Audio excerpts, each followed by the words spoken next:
Hello दोस्तों, कैसे हैं आप लोग। तो आप लोग आज पढ़ने वाले हैं कोड युग्म। ठीक है, ये कोड युग्म बहुत इम्पॉर्टेंट टॉपिक है। तो क्या पढ़ेंगे आप लोग? कोड युग्म अपने परिवार माँ सरस्वती स्टडी सेंटर पे। तो आप लोग इससे पहले कोड पढ़ चुके थे, कोड के प्रकार पढ़ चुके थे, उनकी परिभाषाएं, ये सब हो गया था। न्यून कोड, सम कोड, ठीक है, अधिक कोड, ऋजु कोड, बृहद कोड, ठीक है, ये सब हो गया था। बाई फिगर, संपूर्ण कोड, तो ये सब हो गया था। तो आज आप लोग पढ़ने वाले हैं क्या? कोड युग्म। जैसे टॉपिक आता है कोड युग्म। कोड युग्म क्या होता है? कोड युग्म क्या होते हैं? जब दो कोडों को आपस में जोड़ा जाता है तब कोड युग्म का निर्माण होता है। जैसे आप लोग कोड पढ़ चुके थे, कोडों के प्रकार पढ़ चुके थे। जैसे दो प्रकार के कोड को जब जोड़ दिया जाता है तो क्या होता है? कोड युग्म का निर्माण होता है। ठीक है, या भी क्या होते हैं, कई प्रकार के होते हैं। तो आप लोग को समझ में आया कोड युग्म क्या होता है? पहला क्या है? पूरक कोण। ठीक है, क्या है? पूरक कोण। इसे कोटि पूरक कोण भी कहते हैं। इंग्लिश में इसको कहते हैं कॉम्प्लीमेंट्री एंगल्स। क्या कहते हैं? Complementary angles. तो इसकी क्या होती है डिफिनीशन? इसकी डिफिनीशन होती है जब दो कोणों के मापों का योग 90 अंश होता है। ठीक है, जब दो कोणों के माप का योग क्या होता है? 90 अंश होता है। तो ये कोण क्या कहलाते हैं? पूरक कोण या कॉम्प्लीमेंट्री कोण कहलाते हैं। इंग्लिश में क्या कहते हैं? कॉम्प्लीमेंट्री कोण। ठीक है, जब दो कोण पूरक होते हैं, ठीक है, जब दो कोण पूरक होते हैं तो इनमें से प्रत्येक कोण एक दूसरे का पूरक कहलाता है। ठीक है, उदाहरण जैसे दिया गया है, माना दिए गए दो कोण 30 अंश व 60 अंश है, तो इन दोनों कोणों का योग 90 अंश है। तो यह दोनों कोण आपस में क्या होंगे? पूरक कोण होंगे। समझ में आया? जैसे ये टॉपिक दिया गया है, दो पूरक कोण मापों का योग, दो पूरक कोणों के मापों का योग क्या होता है? 90 अंश होता है। ये आप लोगों को बता चुके हैं। जैसे यहाँ पे दिया गया है, ठीक है, यहाँ पे क्या दिया गया? जैसे ये कोण दिया गया है, इसमें दो कोण दिए हैं, एक ये कोण दिया गया है, एक ये कोण, और दोनों को जोड़ने पर क्या मिल रहा है? 90 मिल रहा है। यानी कि दोनों कोणों का योग क्या है? 90 अंश है। एक 30 अंश का है और एक 60 अंश का है, तो दोनों को ऐड करेंगे तो कितना आएगा? 90 अंश। ठीक है, तो दोनों कोणों के मापों का योग क्या है? 90 अंश है। ठीक है, तो उसे क्या कहेंगे? पूरक कोण कहेंगे। यानी कि कहीं पे अगर क्वेश्चन में आ जाता है, आप लोग समझ जाइएगा, ऐसा कोण दिया है, क्या है, अगर कहीं पेपर में आ जाता है ऐसा कोण दिया है, ऐसे बना है और ऐसे बना है, एक लिखा है 60 अंश, ठीक है, एक लिखा है 60 अंश, तो दूसरे का मान हमें निकालना रहता है। तो आप लोग इसे देख के समझ जाएंगे कि यह क्या है? पूरक कोण हो सकता है, क्योंकि यहाँ पे 90 अंश दिया है, एक 60 अंश दिया है, एक का मान नहीं दिया, तो ये 60 अंश है, तो इस 90 अंश से घटा के क्या निकाल लेंगे हम? 30 अंश निकाल लेंगे। ठीक है, तो इससे आप ऐसे क्वेश्चन आते हैं इससे। फिर क्या है? दूसरा क्या है? दूसरा है समपूरक कोण। क्या है? दूसरा क्या है? समपूरक कोण। इसे ऋजु कोण भी कहते हैं। ठीक है, इसे ऋजु कोण भी कहते हैं।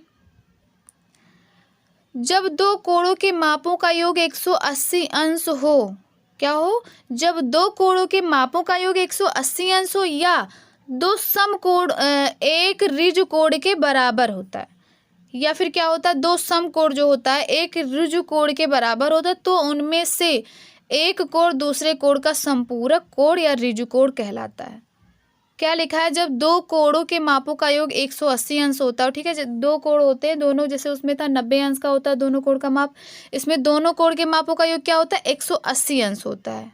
ठीक है, लेकिन इसमें दिया है दो समकोण या एक ऋजु कोण के बराबर होता है। इसमें क्या लिखा? दो समकोण या ऋजु कोण के बराबर होते हैं। दो समकोण यानी कि 90 अंश 180 अंश हो गए, समकोण के बराबर हो गए। या फिर ऋजु कोण, यानी कि ऋजु कोण 180 अंश का होता है, तो या फिर ऐसा भी कह सकते हैं समकोण दो समकोणों के बराबर हो सकता है, या फिर एक ऋजु कोण के बराबर हो सकता है। क्योंकि ऋजु कोण का क्या होता है? ऋजु कोण कैसे होते हैं? 180 अंश का होता है ऋजु कोण जो होता है। तो वही चीज़ लिखा है कि दो समकोण के बराबर हो या फिर एक ऋजु कोण के बराबर हो, तो उनमें से एक कोण क्या होगा, दूसरे का समपूरक होगा, जिसे ऋजु पूरक पूरक कोण और या फिर समपूरक कोण कहते हैं। दो समपूरक मापों का योग 180 अंश होता है, ये आप लोगों को बता दिया गया है। इसमें जैसे यहाँ पे दिया गया है,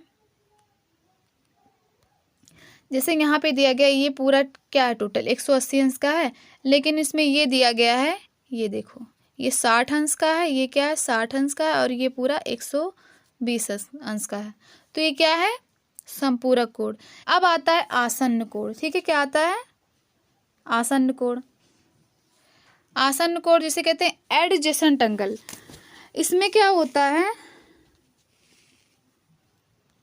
आसन्न कोण में क्या होता है, ऐसे दो कोणों का युग्म जिसमें कोई एक भुजा उभयनिष्ठ होती है, ऐसे युग्म कोण को आसन्न कोण कहते हैं। अर्थात या दोनों कोण एक दूसरे पर क्या होते हैं, आश्रित होते हैं।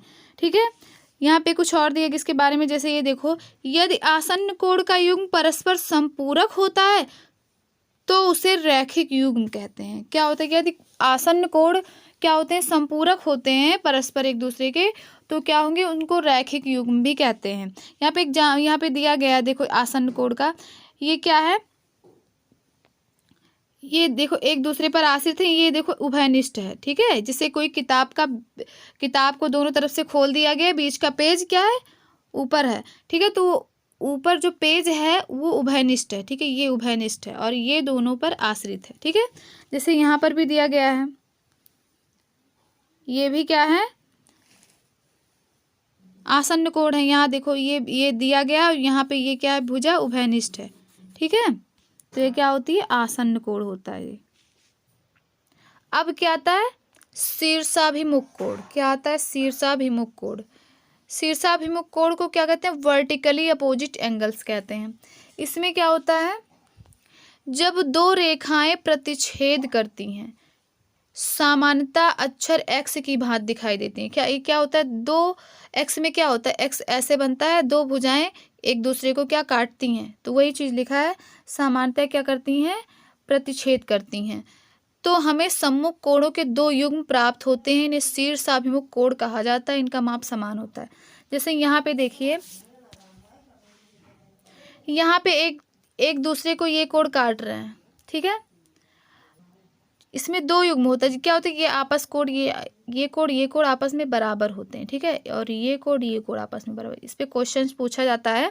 ठीक है, तो इससे काफ़ी क्वेश्चन आते हैं। तो आप लोग जब शीर्षाभिमुख कोण जानोगे, इसमें कैसे कैसे क्या होता है, क्या बराबर होता है, तभी तो क्वेश्चन आप लोग लगा पाओगे। यहाँ पे कुछ दिया रहेगा और यहाँ पे कुछ निकालना रहेगा, तो आप लोग जब पढ़े रहोगे तभी समझ में आएगा।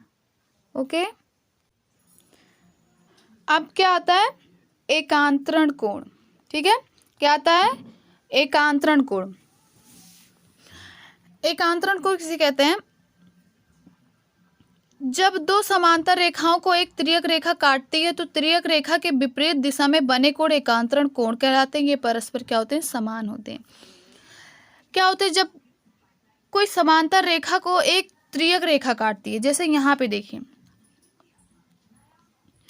जैसे यहाँ पे है, ये दो समांतर रेखा, ये समांतर रेखा है, इसको एक तिर्यक रेखा, यहाँ देखो ये समांतर रेखा, इसको एक तिर्यक रेखा ऐसे काट रही है, तो ये क्या कहलाते हैं, एकांतरण कोण कहलाते हैं। इसमें क्या होता है, ये परस्पर समान होते हैं। एकांतरण कोण में क्या होते हैं, ये क्या समान होता है, जैसे ये कोण और ये कोण परस्पर समान होते हैं। ठीक है, एकांतरण कोण में ये कोण और ये कोण क्या होंगे, एक समान होंगे। जैसे यहाँ इसका कोण 20 अंश है तो ये भी 20 अंश ही होगा, जैसे इसका 30 अंश है तो ये भी 30 अंश ही होगा। आप लोग को प्रैक्टिस सेट करवाए जाएंगे। जैसे अब क्या आता है, संगत कोण। संगत कोण किसे कहते हैं, क्या होता है, जब दो समांतर रेखाओं को एक तिर्यक रेखा काटती है तो इस प्रकार तिर्यक रेखा एक ही ओर बने कोण को संगत, तिर्यक रेखा के एक ही ओर बने कोण को क्या कहते हैं, संगत कोण कहते हैं। जैसे यहाँ पे देखिए, जैसे यहाँ पे ये दो समांतर रेखाएं हैं, यहाँ पे एक तिर्यक रेखा गई है, तो इसके क्या होंगे, क्या होता है कि मतलब क्या होता है कि ये जो समांतर रेखा है, ये जो समांतर रेखा है, इसके एक ही ओर बने कोण को संगत कोण कहते हैं। जैसे एक ही ओर बोले तो जैसे ये तिर्यक रेखा काटी, ये कोण और ये कोण क्या होंगे, परस्पर क्या होंगे, बराबर होंगे। और ये कोण और ये कोण क्या होंगे, परस्पर बराबर होंगे। ये कोण और ये कोण क्या होंगे, परस्पर बराबर होंगे। ये कोण और ये कोण परस्पर बराबर होंगे। ठीक है, कौन कौन से कोण, ये कोण और ये कोण बराबर होगा, ये कोण और ये कोण बराबर होगा, ये कोण और ये कोण बराबर होगा, ये कोण और ये कोण बराबर होगा। ठीक है, तो इसे क्या कहेंगे, संगत कोण कहेंगे। आगे है अंतः कोण किसे कहते हैं, अंतः कोण और बाह्य कोण। ठीक है, इनसे भी क्वेश्चन पूछे जाते हैं। तो अंतः कोण क्या होता है, किसी बहुभुज की भुजाओं के बीच बने कोण अंतः कोण कहलाते हैं। किसी भी बहुभुज के अंतः कोणों की संख्या उतनी ही होती है जितनी बहुभुज की भुजाएं होती हैं। क्या होता है कि बहुभुज के अंतः कोणों की संख्या जो होती है उतनी ही होती है जितनी बहुभुज की भुजाएं होती हैं। जैसे यहाँ पे देखिए, जैसे यहाँ पे कितनी भुजाएं हैं, 3 भुजाएं, 1 भुजा, 2 भुजा और 3 भुजाएं। ठीक है, तो इनमें अंतः कोणों की संख्या भी उतनी ही होगी, 1 कोण, 2 कोण और 3 कोण। ठीक है, इसमें भी 3, तो ये अंतः कोण कहलाएंगे। ठीक है, तो ये क्या होगा, अंतः कोण। आगे है अंतः कोण, ये है क्या है, बाह्य कोण। ये क्या है, बाह्य कोण।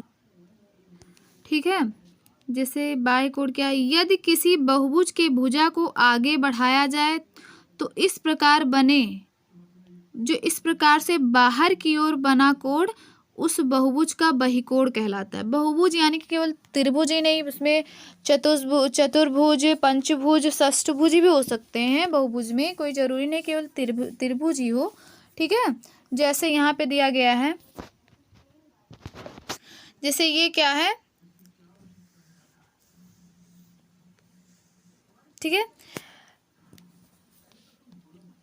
कोई, जैसे यहाँ पे क्या है, कोई बहुभुज है तो उसकी भुजा को क्या है, बढ़ा दिया गया है। ठीक है, क्या कर दिया गया, बढ़ा दिया गया। तो ये जो कोण बन रहा है, यहाँ पे जो कोण बन रहा है वो क्या कहलाएगा,